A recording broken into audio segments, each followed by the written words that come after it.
Good morning, Rise and Freedom. I'm Austin Peterson. You're watching and listening to the Wake Up America show at wakeupAmericaShow.com. Sorry about the technical difficulties, but hopefully all the gremlins have been sorted out. That is Monday, after all. Thanks so much for tuning in. Make sure you smash that like button if you enjoy the content that you've been watching so far this morning. If you just tuned in, if you enjoyed enough, maybe you'll click that subscribe to help us spread the message of economic freedom and personal liberty, which is what my next guest is all about. Cliff Maloney. He's a former Ron Paul and Rand Paul staffer.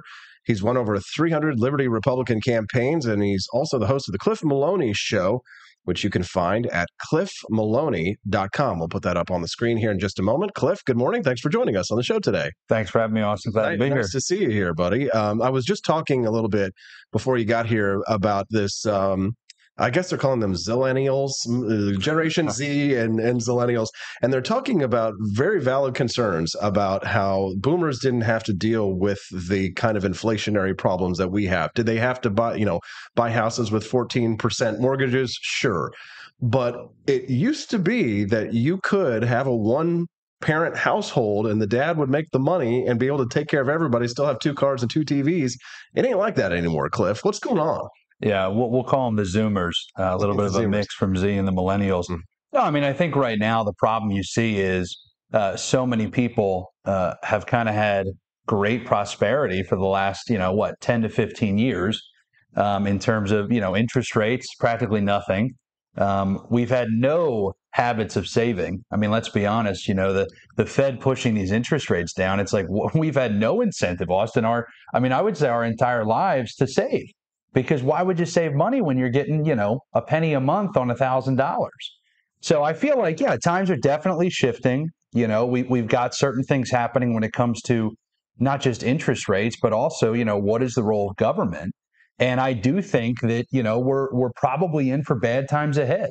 And so, yeah, when it comes to the opportunities and what they're growing up with, it's a very different perspective. A lot of us were lucky enough to lock in at a 2 to 3% interest rate. I got fortunate when I moved out to Missouri, we locked in the 2%. People aren't going to have that for a long time, I'm afraid. I do love the memes that show somebody laying in a wad of money, a pile of money, and it's kind of like people who locked in the 2% interest rate. I think my wife and I ended up at like 3.2%, which is still pretty darn good compared to what a lot of people are dealing with today. I believe it's 8 or 9% interest rates. So we've been seeing all the pictures of the Remax realtors and things like that. And it's being like, we're glad we're not in the real estate market right now because that's got to be a tough sell. But still, a lot of people, there is high demand. A lot of people want to buy homes. It's just in a lot of places around the country with the not in my backyard types. It can be hard to build homes, right? It's hard the problem is not necessarily the demand, it's the supply. You know what I mean? Yeah, and I think you're seeing reports now. I mean, if these interest rates go up, you'll probably see, the housing market. I mean, home sales probably going to drop about 10 to 20%. Now, I look at that as a good thing. That's a correction, right? That means opportunity. It probably drives the cost down a bit, depending on where you're looking. But I think since COVID, you've just seen this mass exodus from the cities that I don't know how that's going to impact, rural and suburban America in terms of cost, because, you're now competing with folks coming out of the city. They're going to drive those costs up. They're going to compete with you on the price. But another thing that a lot of these new homeowners or people that are looking, I got a buddy of mine, I was just the best man in his wedding a couple of weeks ago. They're looking to buy right now. They're in Jersey, outside New York. The market is finally moving away from where you have to make an offer pretty much on site, right? Like, I mean, for your listeners, think about this. You've bought recently, right? Like this idea that when you're going to buy a house, when I explain this to my aunts and uncles, who haven't bought a house in many years because they're in their, their forever home, When I say to them, we had to make an offer on our house before leaving the property when you're doing, your walkthrough with a realtor. I mean, we put our house up in Florida. We had 3 offers within the first 20 hours.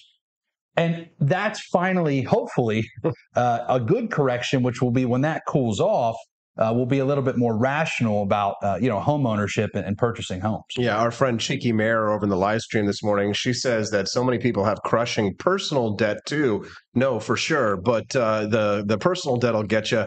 The national debt will get us all. I'm reading this tweet from Donald Trump, or I guess it's not a tweet. He doesn't tweet now. It's the truth. He posted the truth. Only the truth is allowed. He says, unless the Republicans get everything they are asking for in terms of cost cutting, in particular, all of the trillions of dollars of inflation causing waste that has stupidly been approved over the last 2 years, much of it for the Green New Deal con job, they will have no choice but to let the Biden administration default on U.S. debt. Better now than later, especially with $32 trillion of debt out there. When I was president, the Dems would cavalierly say they don't care about default. That could have been a Rand Paul post for all we know. Cliff, how should we respond to that? It's always interesting to me when people who were in power, drunk on spending, and this is, I blame, every party, I blame every politician that's been elected federally. There's a couple good ones. But yeah, of course, Trump wants them to default. Why? Well, one, we probably should. He's probably right in his Truth Social post. He probably is. I think it's almost a sobering moment of him saying that. But let's ask why he's saying that, which is probably because it helps him against Biden. I mean, if we default, there will have to be a correction, and it will be a massive correction that will impact families, it will impact businesses, it will impact American life. But politically, that's probably a very good thing for him. I mean, a lot of the folks that I talk to in the political world, the one thing that gives Trump a shot in 2024 after the primary is this idea that if the economy goes to crap or if it continues to kind of lag, it gives him a much better shot. But I do think Republicans will cave. I've said this. I've gotten a lot of pushback. I jokingly say I run campaigns for and against Republicans.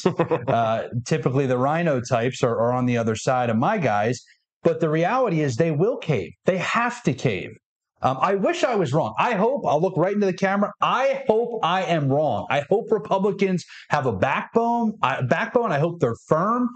But time and time again, I mean, we've seen this happen year after year where we get to the finish line and they cave because the fear from the media of them caving and causing this shutdown is more, it scares them so much that they'd rather give the win to the Democrats rather than doing what's right for the people, and that is to have a sober conversation about fiscal responsibility. Amen. Boy, hashtag make liberty win.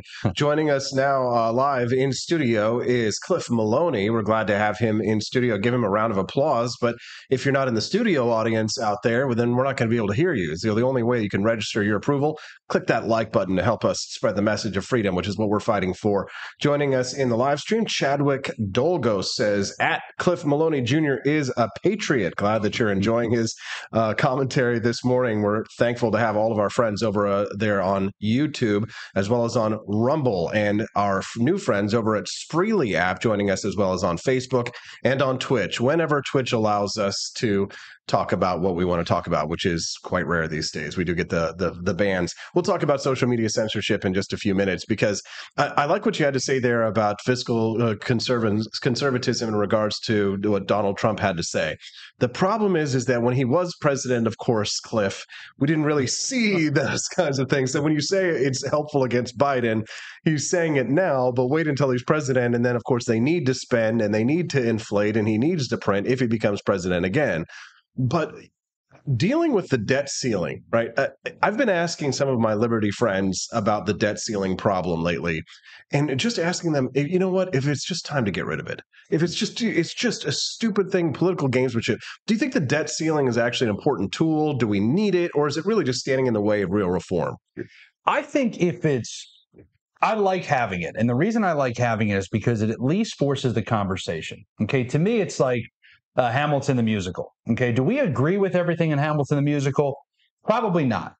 But Do we have people all across the country now talking about the founding fathers and singing songs about the idea that, George Washington has his one last time and believes in the transfer of power? Yes, there are good reasons to talk about something. So I think the debt ceiling, although it's become just kind of this fictitious thing that sits there, I do think it's an opportunity politically to have a conversation. Now, if Republicans really cared, what they would do is they would tie this debt ceiling increase to some sort of significant reform.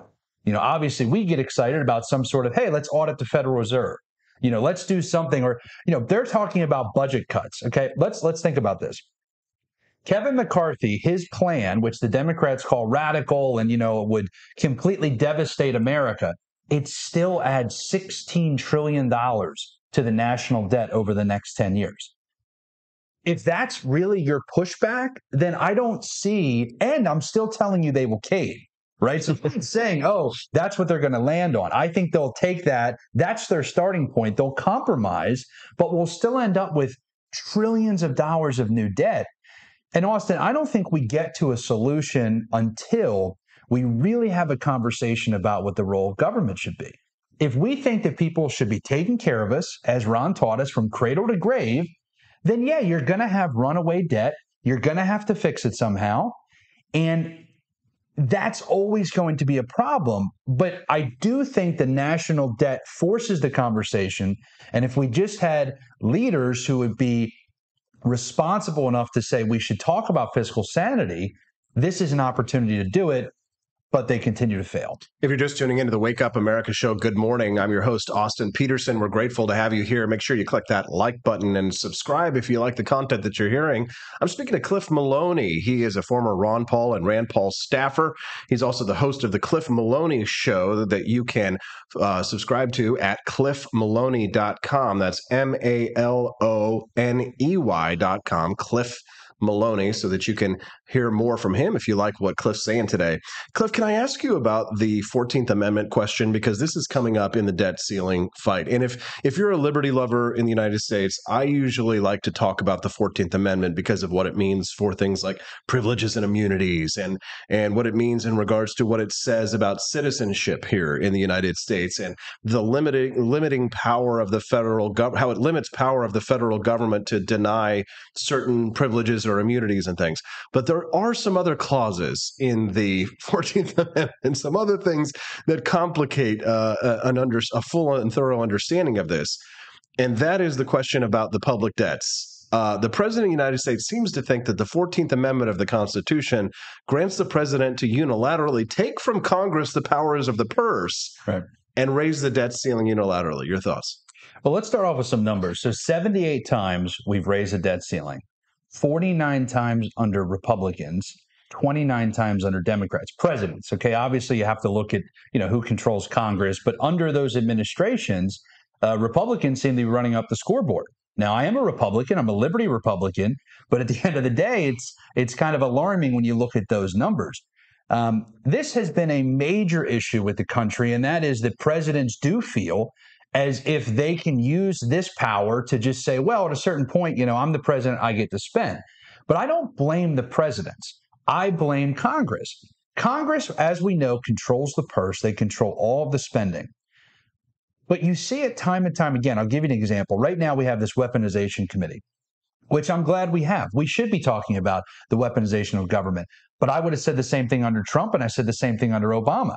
You should be talking about what is within the right scope of government.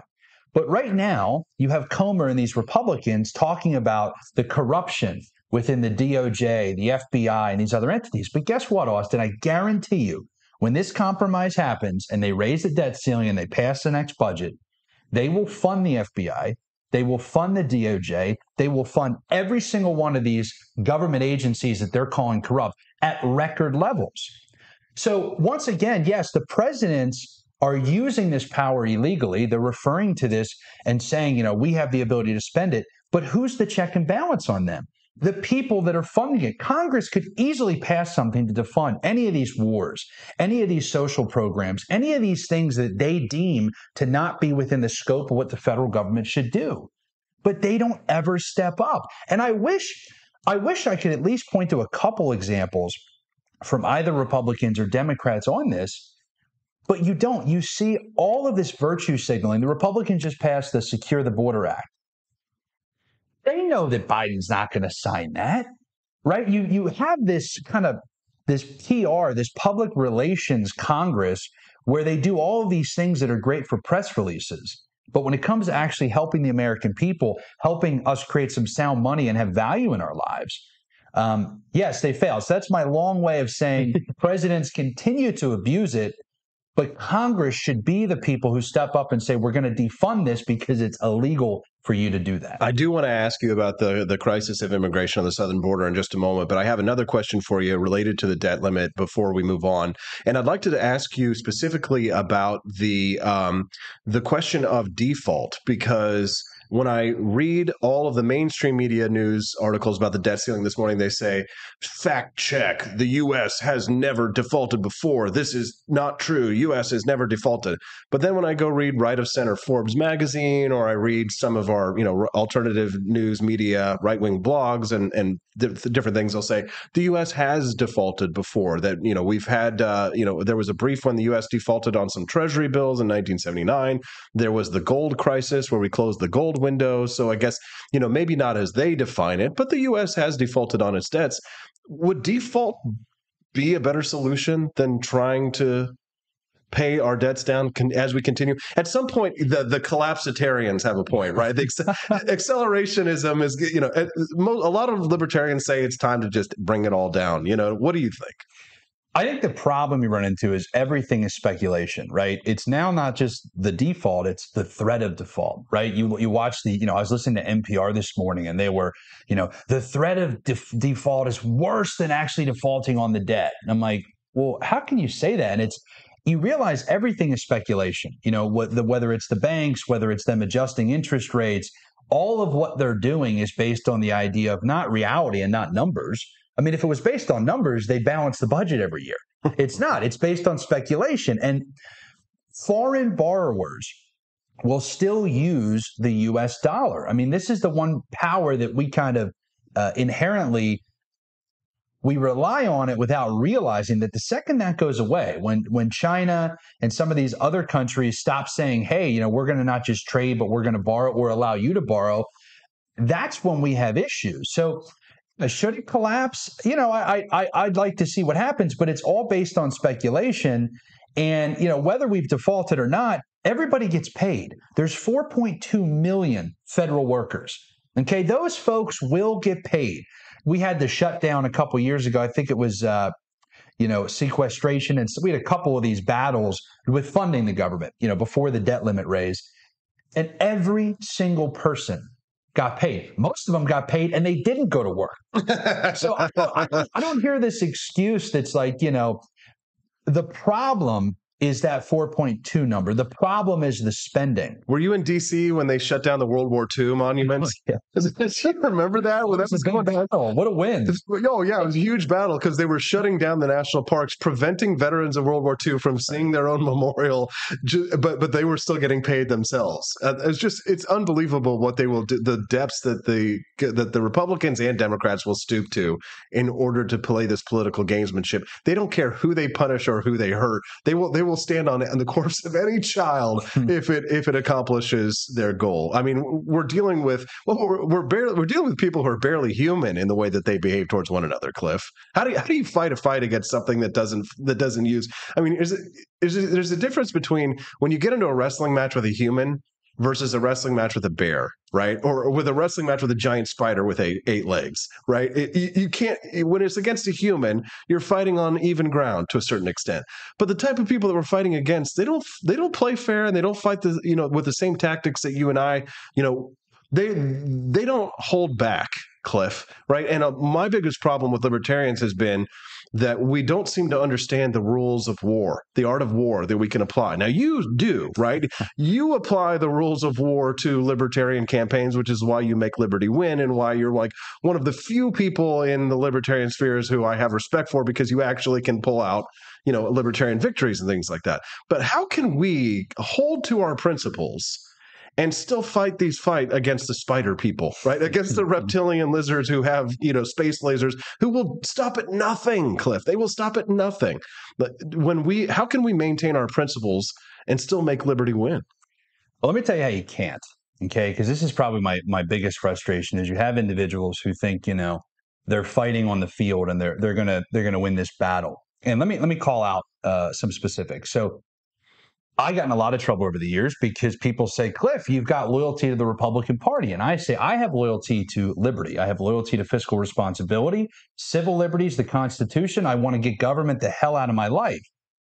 But I also want to be rational, and I want to figure out what is the best vehicle to do that. So that's how I've always looked at political parties. Political parties are vehicles. You should have no loyalty to party, have all your loyalty to principle. So the way to not try to advance the cause of liberty is this idea that, hey, we're going to fight some fight that has nothing to do with mainstream America, nothing to do with working class America, and that is a political battle that you have a 0% chance of winning. Full stop. What I will say is, I do think you have permanent Washington and a legacy media that is just so fixated on this idea that they drive the narrative. Look at all of the national media headlines you're seeing this morning. It's all the same thing. We cannot default on our national debt. This would be a catastrophe. Is it really that bad for us to think that maybe we actually have to figure out the rules and the laws of economics and the basics? I mean, this gravy train can go on for a long time, but it can't go on forever. I mean, Rome fell for a reason, right? When we spread ourselves too thin and we have these ideas that we can just always, eat meals all day and we think we're going to lose weight, it doesn't work that way. So I think people that really want to advance the cause need to dig into Republican leaders right now, and here's why. Republican leaders, if you look at every member of Congress, every single one of them, I've done the research, we've got the receipts, every single one talks about fiscal responsibility in their campaign or on their campaign website. The Democrats don't do that. Now, you could say, but why aren't you going after the socialists? Because the socialists don't control the purse of Congress right now. The so-called fiscal conservative Republicans do. So if you want to figure out how you can actually make liberty win and make a difference, you've got to tap into the Republicans right now who refuse to lead, who refuse to stand. And that's not all of them. There are a handful of hardcore patriots, people that understand if we keep spending this money, we're going to lose our country. But you've got to hold those folks accountable that run as fiscal conservatives and then get in there and just do whatever the powers that be tell them to do. That's the fight. It's American blue-collar working families versus the corporate media and the powers that be, because they collect all of our tax money and then dole it out. That's the battle. If you're just tuning into the Wake Up America show, good morning. I'm Austin Peterson. We're glad to have you here. I'm joined by Cliff Maloney. He's the host of the Cliff Maloney Show, talking a little bit about the debt ceiling debacle we find ourselves embroiled in. If you're enjoying the show this morning, make sure you click that like button. We'd be super grateful to earn that from you, as well as a subscribe if you're watching us over on Rumble, Facebook, YouTube, Twitch, Spreely app, or any of the other networks that we are streaming live. If you're listening to us later, we're super grateful to have you as a podcast listener, but we'd love it if you'd join us live. The Wake Up America show is every Monday through Friday from 7 a.m. to 9 a.m. Central Time. Make sure you join us live because it's a lot more fun to have the Cantina crew over on YouTube and our Rumblers over on rumble.com. We're glad to have you. All right, one of the bigger problems it's difficult to remain principled on is one which involves the lives of so many millions of people that are hurling themselves at our southern border, Cliff. And it's not a popular position in the Republican Party anymore to take anything other than put machine guns on the southern border and teller mines and claymores, and anybody who dares to cross that line is essentially committing suicide. It's not our fault if they step on a mine, for example. But if you're on the Democratic side, the opposite is true. We need to be we need to get all of our resources and spend every last penny that we don't have, even, double the national debt to help them make their way in from southern countries towards south to our border. And perhaps it's like Scarface, right? Maybe they come in and they are terrorists, right? And maybe some of them are going to become, are gang members. And maybe some of them are, Cliff, maybe they are committing crimes of slavery and human trafficking and things like that. And in my opinion, those people deserve to be weeded out. And there's a security risk, and there's an infectious disease risk. So I just lost my libertarian creds on that one because, the libertarians are like, how dare you even suggest that sick people shouldn't be allowed to cough in everyone's face at all times, or, blah, blah, blah. You hate babies and immigrants. I'm like, there's got to be some other better way, right? There's got to be better than, put machine guns on the southern border versus spend every last penny that we have of the public trough and give it to potential gang members and terrorists. How do you approach this problem on the southern border, Cliff? Well, it's a very loaded question. Yes. I loaded it up for you. I do agree with your assessment. I think you've got two sides that really have differences that I don't know how they come to be because it has become so politicized. Here's where I land. If you're going to have a country, and if you would have told me 8 years ago I was going to make this argument, I would have thought you were crazy. But if you're going to have a country and you're going to have laws and you're going to dole out all this money, you've got to at least have a basic, secure idea of who's coming in to your country. I think a lot of times, people on the Republican side, want to blow this up into some issue about how these folks are bad folks. And yeah, I'm sure there are some bad hombres, as Trump would say. They're not sending their best. But the reality is the country spends so much money through government, what it means to be a citizen, what it means to get a handout, what it means for social welfare is not what it was 50 years ago.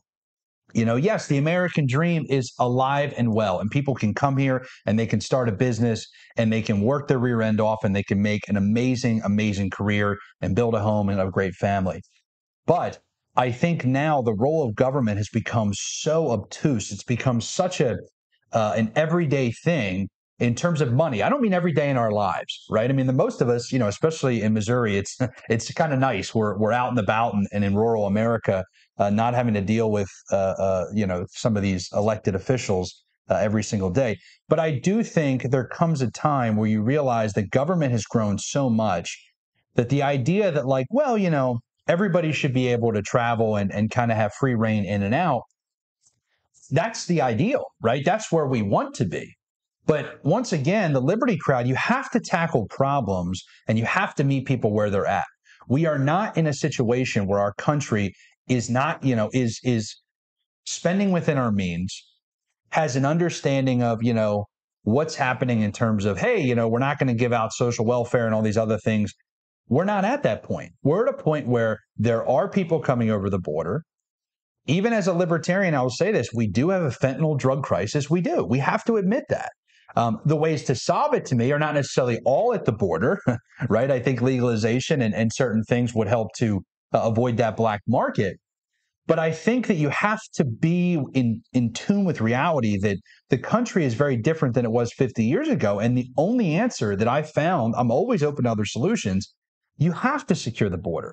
Because the way that we're set up, it incentivizes, we understand incentives, it incentivizes folks. And when you really don't have a system that is going to impede on people coming over, and then all of them are taking on social welfare and different items, I don't see a solution there.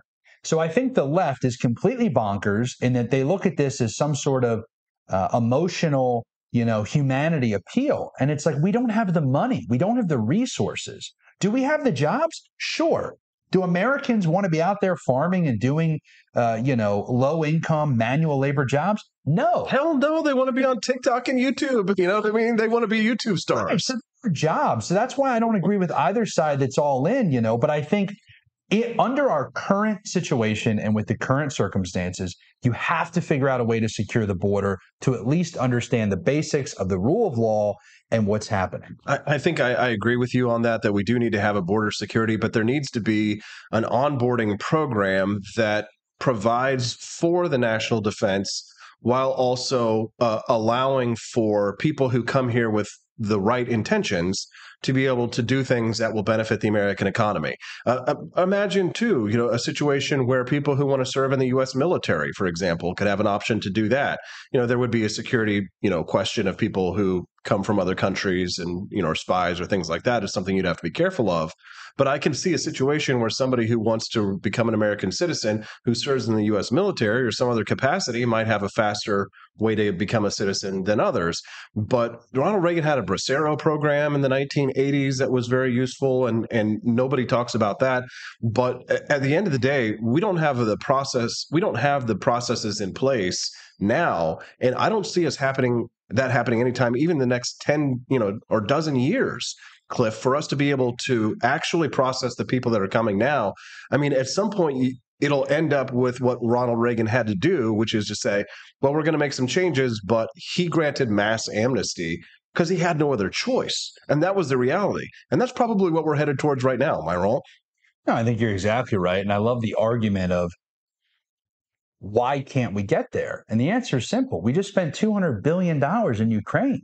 Right? I mean, if you're, most people would argue, and I kind of hate this argument, but it's truthful to an extent. You need money, to be able to solve problems. More money doesn't always mean solutions. Some people would say more money, more problems. But I do think if we're spending $200 billion in Ukraine, and that's, by the way, the number Ukraine reports to us. So I don't, 200 billion to me is on the low end. I mean, but think about that. They were arguing over a couple $1 billion under Trump to fund building this wall. $200 billion, just for Ukraine. But then you look at all the money we're spending, right? And this goes back to the debt. If the problem is we can't fund the border and we can't secure the border, let's say it's not even a wall. Let's say if somebody wanted to compromise and say, hey, we just want to put enough personnel down there that we can actually maintain and monitor who's coming into the country. Okay, well, where's that money going to come from becomes the question. And once again, $200 billion to Ukraine. We're funding gender studies in Pakistan. Are you kidding me? I mean, you've seen Rand Paul's Festivus report. You look at all of these things, that we're funding. I really think it comes down to the idea that foreign aid, cut it all, bring it back home, put the resources there. And once again, I think this issue, it gets so politicized, but the basics are missed while we're spending, kind of a la carte in all these different countries. Good morning. If you're just tuning into the Wake Up America show, I'm Austin Peterson, your host. Grateful to have you here. Nice big audience over on Rumble today. Glad to have you. Make sure you smash that like button, as well as over on YouTube. Make sure that you click that like button and subscribe to the channel. Specifically, the Rumblers, I want to give you a quick shout out there because it's been exciting to see how much bigger our Rumble audience has become. Which is not to say anything unkind about our Cantina crew over there. We are small but mighty on YouTube. But it has been exciting to see that platform growing beyond our wildest dreams and expectations. So if you are watching us on Rumble today and you're like, hey, who are these two guys? Not only are they brilliant, but they're also very good looking. Then make sure that you subscribe to that channel. Just teasing, right? We do like to kid around here on the Wake Up America show. Cliff's really the good looking one, as you can see. But smash that like button and subscribe to us over on Rumble because it really makes my day all day long when I get to see those. This person subscribed to you on Rumble. This person subscribed to you on Rumble because I am personally invested in Rumble. I did buy some Rumble stock, and I am invested in streaming to that platform every single day. So I am very much invested in the future of that free speech platform. So thank you very much to all our Rumblers for joining us today, as well as all the new people over on YouTube today. We've got about 10, 11 minutes to go on the show, Cliff. I'd like to ask you about your thoughts on vigilantism, specifically this tweet that I posted over the weekend about the double standards that existed between how the police treated people who were burning their cities to the ground in Minnesota and other places, which caused Kyle Rittenhouse to have to kill people in self-defense. Desperate people will do desperate things, but when you live in an area that seems to be lawless, where you can't seem to count on the police to protect you, not that you really can anyway, right? Of course, in rural areas like you live in Sedalia and me in Jefferson City, at the end of the day, we're pretty much on our own in hopes of defending ourselves. But when you're in New York City, people just kind of assume that, you can count on the NYPD. They're all around. They're everywhere. They're on every corner. But are they going to defend you? At the end of the day, you've got to ask yourself if they really will, not just because the Supreme Court found that the police had no constitutional duty or requirement or mandate to defend someone. And I know you've probably seen that case, but you have to ask yourself, I'm a white man. Should I really be, on camera, defending myself by choking out a person of a different ethnicity or a minority? Or, would it have been okay if instead of a Marine, he was just gay? My rule is this: do what's right. Good people do good things. But at the end of the day, I think really normal individuals are finally waking up to this idea that if you are caught in the crosshairs, not just with self-defense, but other heinous acts or things, prosecutors in America in 2023, and I hate to say this because a lot of the back to blue crowd doesn't like when I say it, but prosecutors who team up with cops and they have some sort of agenda and everyone's trying to build their resume and there's political pressure is a recipe for disaster. And, I had somebody tell me once about a couple months ago, they said, Cliff, look, I'm just going to say this and it's going to seem radical, but I think in the next couple of years it's going to become true. Stay out of blue jurisdictions. He says it's a major problem. Look at January 6th. If you talk to normal folks and you explain to them the scenarios of what happened, I mean, it's completely different. The CNN town hall with Trump, I think shattered the minds of lefties in America because they couldn't believe. What do you mean? Don't you watch CNN every day where they told us these people are absolute monsters that, tried to overthrow our government? The hyperbole that comes from a situation like Jordan Neely, I think I'm getting that name correctly, in New York, it's like the political pressure was so much so that, of course, they had to indict him. They'll indict a ham sandwich. And people don't realize that when you get charged, okay, the pain, the stress, the legal fees, the things that come from that is just absolutely absurd. But I do think that Americans are realizing that it happens to normal people now. It's not just like, that was this really significant thing that happened. And no, it's happening. You literally have the video. You have these bystanders who are commenting. I mean, it was clearly, by all means, somebody with all these past arrests. I just think that there's going to come a time where it's like, listen, if you really, especially if you're a political commentator or somebody that's elected official, if you really want to be in a position where you're not worried about your future, you have to look at who's prosecuting in that area. I mean, Donald Trump living in New York might be his demise, right? And people have different opinions on that, but you got to stand up for the guy in terms of they're coming after him for some crime with his campaign paying somebody. I mean, you don't have to agree with him doing that, but you have to stand up to the absurdity of these individual prosecutors who think that, they're doing this for the greater good. Somebody has to stand up for these victims. What victims? And when you say that, you get vilified. But I just think, you talk about defending yourself. Good people will do good things, do the right thing always. But you're going to have to think a little bit longer than you used to about using self-defense in some of these blue states or blue cities where the prosecution is going to kowtow to political pressure. Well, and one of the things, too, you've got to worry about there, Cliff, is that, it's not just that you're in a blue jurisdiction, but I mean, you have to do an instantaneous calculation and be like, okay, should I step in and defend? Well, I think anybody's going to defend their own family or their friends or things like that, right? But, defending yourself, of course, is another thing. But here's the thing. I see videos all the time of New York. There was another guy who he sat down. He was screaming and carrying on and acting insane on the subway. And he sat down next to this woman on the train and she tried to get away from him.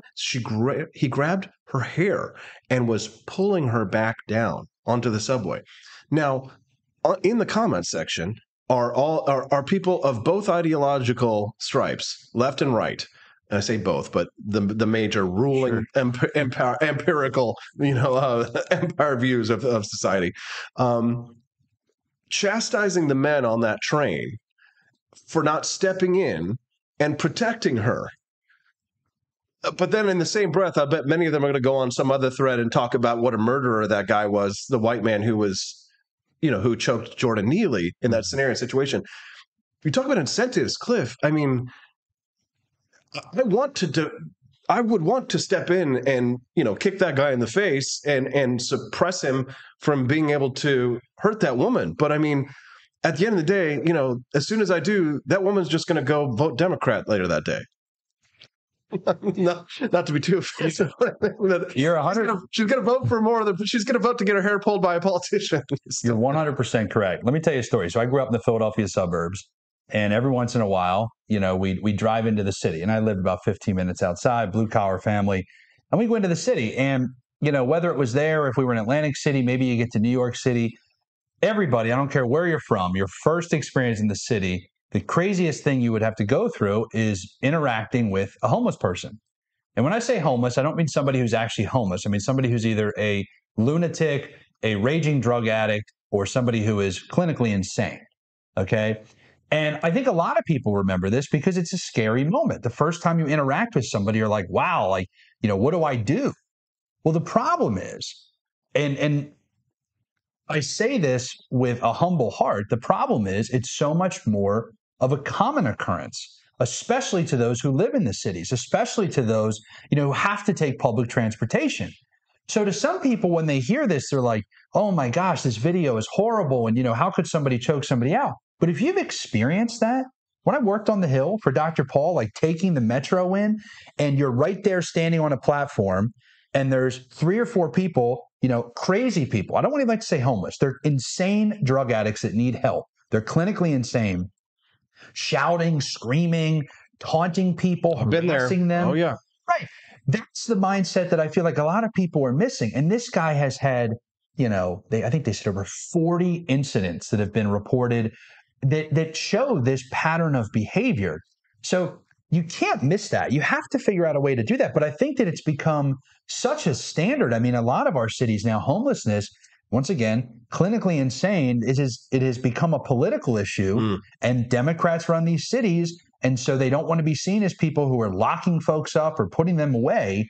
And so I do think it is such a common occurrence now that we have to figure out a way to deal with the problem of absolutely insane folks threatening individuals. But like you said, do you step in? That's the question. And I think right now it's a tough one to answer. Yeah, it certainly is. We've only got a few minutes left of the Wake Up America show. If you've been enjoying Cliff Maloney, make sure that you smash that like button and click subscribe. Check out his show as well, The Cliff Maloney Show, at cliffmaloney.com to help him to spread the message of economic freedom and personal liberty as well. We're all in this fight together trying to hashtag make liberty win. Before I go, though, very briefly, and before I say a few parting words with Cliff, I want to remind you of our sponsor over at Lear Capital, which helps make the Wake Up America show possible. They are the precious metals leader here in the United States, and I highly endorse and recommend their services for those who are trying to avoid any economic uncertainties. Certainly, we have been talking about that a lot this morning. And one of the great ways for you to hedge against inflation is to get into the gold market. And my friends over at Lear Capital will definitely be able to take care of your needs. Here's what I recommend for you. Give them a call today and get yourself a free gold and silver information packet. You can sign up by calling 1-800-885-2175. Write this number down, 1-800-885-2175. And like Stephanie was telling you there last week, they aren't going to call you 50 times a day and harass you. They'll give you maybe one phone call as a reminder to say, hey, look, are you interested in moving forward with any of our specials? But it's not going to be a lot of high pressure sales tactics. So don't worry about that if you are concerned. Just give them a call today. Learn more about how to invest in precious metals. 1-800-885-2175 is that phone number, or visit LearAustin.com. That's LearAustin.com. I would be really grateful for those who are listening now. If any of you have called Lear, or if you have gotten your gold and silver packet from Lear Capital, I would love it if you would share your testimonial, what your experience was like in the live stream chat this morning, and what has been, so that other people can feel a little bit more comfortable as well. Because I know sometimes people get phone anxiety these days, and they're like, oh my God, I want to talk to somebody on the phone. I just do text messages now. I know how that can be. If you've got the phone anxiety, just visit LearAustin.com. They'll send you a gold and silver packet in the mail. That's LearAustin.com. I, Austin Peterson, heartily endorse and recommend our friends at Lear Capital. Again, 1-800-885-2175. Cliff, it's been an awesome show, man. We're grateful to have you coming in studio today. Tell us a little bit about what you're working on today, and give us a plug. Yeah, sure. So hosting the Cliff Maloney Show, just doing rapid response content, and working with political campaigns across the country. So folks are looking to run if they're principled and they want to actually win. Would love to chat with you. CliffMaloney.com. And like Austin says, we're always looking to make liberty win and looking to advance the cause of economic freedom and personal liberty. Appreciate everything you do, Austin, getting the message out there. Thank you very much. That's what we're all about here on the Wake Up America show, which is why our audience continues to grow every single day. Sorry about all the technical issues that we had this morning, but we got through it, and we did have a nice big audience anyway, which I'm super grateful for. Not just Lear Capital and Shell Shock CBD who help us to get this show on the road. It's because of supporters like you, monthly sponsors, people who have joined the Freedom Ninja Army and the Cantina crew, who make those monthly donations to help us to ensure that the message of freedom will get out there every single day, Monday through Friday, 7 to 9 a.m. Central. That's the Wake Up America show. It's time to hit that subscribe button, and we'll say goodbye. But guess what? Tomorrow is another day, and we will be here. Cliff, have a good one. Thanks so much for coming in today, and hopefully we'll see you again in studio. Would love it. Thanks very much. We'd love to have Cliff on the show as a regular. What do you think? Did you like Cliff Maloney? Yeah, I'll hit that applause button even though you won't hear it. Only Cliff and I can hear it. It's like a dog whistle. We'll see you tomorrow on the Wake Up America show at wakeupAmericaShow.com.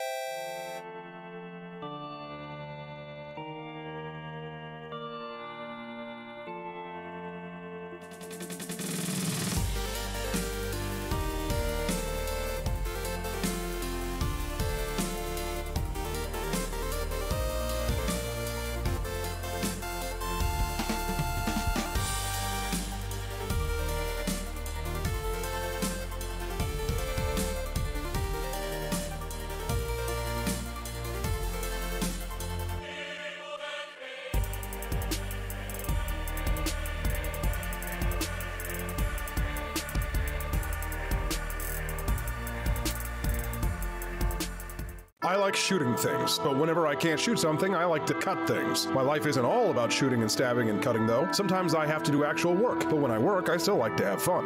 And there's nothing less fun than trying to cut with a crappy knife. Thankfully, from the ancient sect of Christian knights, who also loved cutting and stabbing, comes a new implement that has received my personal blessing, the Templar knife. Like the ancient sword of Excalibur, you don't choose a Templar knife, it chooses you. You just decide what kind you want on the website first, however, and then order it online, and then it chooses you. The Templar knife comes in a variety of shapes.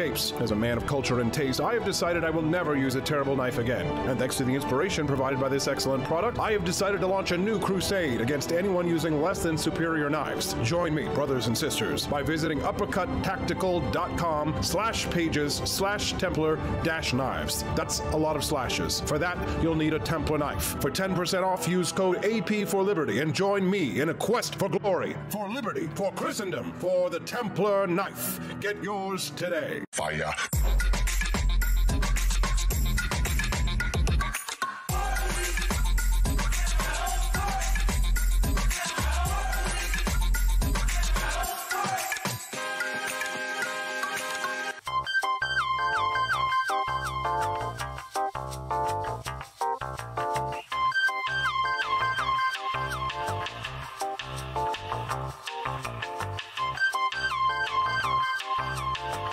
Hello, this is Barack Obama, and let me tell you why Austin Peterson stinks, and you should never pay attention to anything that he has to say. First of all, he's a libertarian, and we all know libertarians are idiots. They don't realize how important government is to everything that we do. I recently became aware that Austin has opened up a libertarian shop at apforlibertyshop.com. Now, I'm asking you as a personal favor to me that you never ever visit apforlibertyshop.com.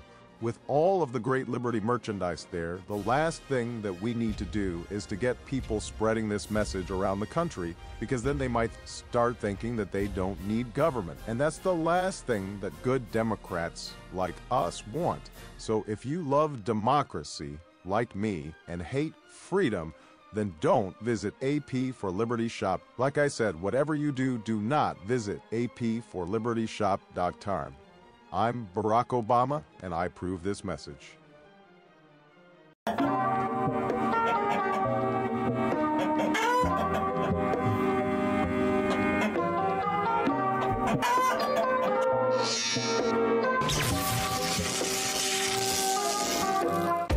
Want an engaging website to boost your business? You're just a click away from 5-star Fiverr talent. Hundreds of freelancer skills like web design. Head to Fiverr.com today and get something started.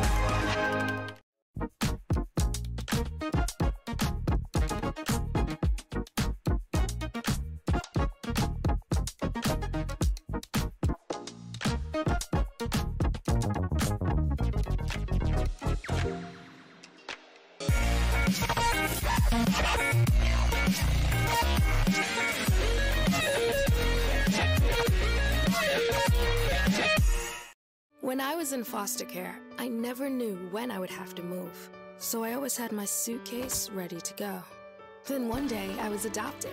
My new parents opened their hearts and home to me. My parents cook my favorite breakfast for me every morning. My parents take me on trips I never thought I would go on. They gave me a home and an even better reason to use that suitcase. My parents aren't perfect, but they're perfect for me.